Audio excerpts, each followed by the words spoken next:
Hey everybody, welcome to Unit 3. So for the next 3 weeks, we are going to be talking about the globalization of cultures. And that might seem like a sudden shift, right? When we started this class, we were talking about economics all the time, just trade theory and outsourcing. And then we moved on to ecology, but in a lot of ways, it seemed like we were still talking about economics a lot of the time because it was all prisoner's dilemma this and tragedy of the commons that, and I can't reduce my carbon emissions because I'm a developing country, economics, economics, economics. And now suddenly we're going to be talking about beliefs and values and traditions, and that might seem like a sudden, abrupt change. So what's the connection here? Well, if you ask people about their anxieties and their fears of globalization, the answers you will get generally come out sounding like economics, right? So, what if I lose my job because of unfair foreign competition? That's economics. What if the terms of my life are dictated by a bunch of multinational corporations? That's economics. What if the social services in my town are swamped by a wave of new economic migrants? That's economics. But if you dig down into each of those anxieties, you'll often find culture at the bottom. So what makes that foreign trade competition unfair?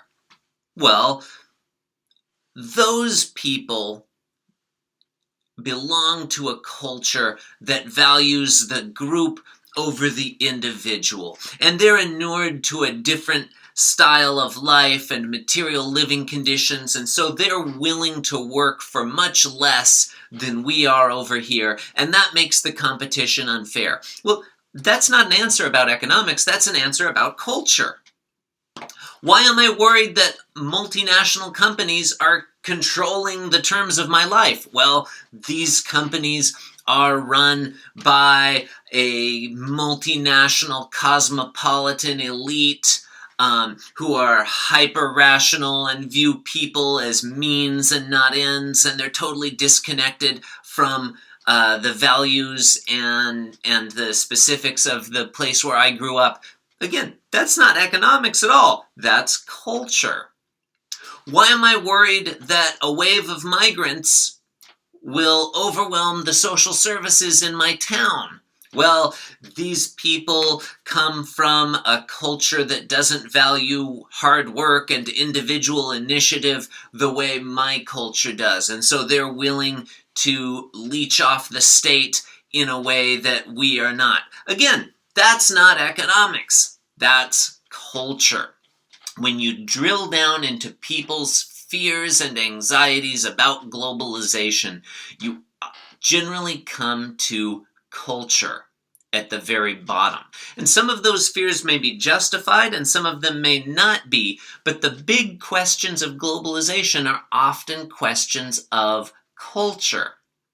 As the world gets smaller, as communications and transportation become cheaper, as we get closer and closer to people who are different from us, how do we interact and cooperate with people who have very different cultures and traditions and value systems than we do?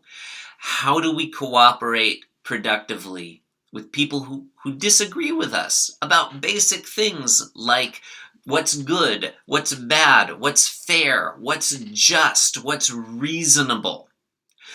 These questions are very live and very controversial in the world today, and they're really important. And so that's what we're doing for the next 3 weeks. Now, for our Unit 3 project, I'm asking you to conduct an interview with someone who has experience living and working and interacting cross-culturally and multinationally. All the details are on this page. I think it's very clear, and I think it'll be a little less intense than the Climate Summit.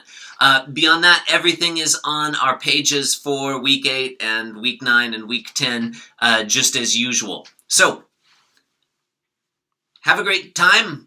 I think it's going to be a fun unit.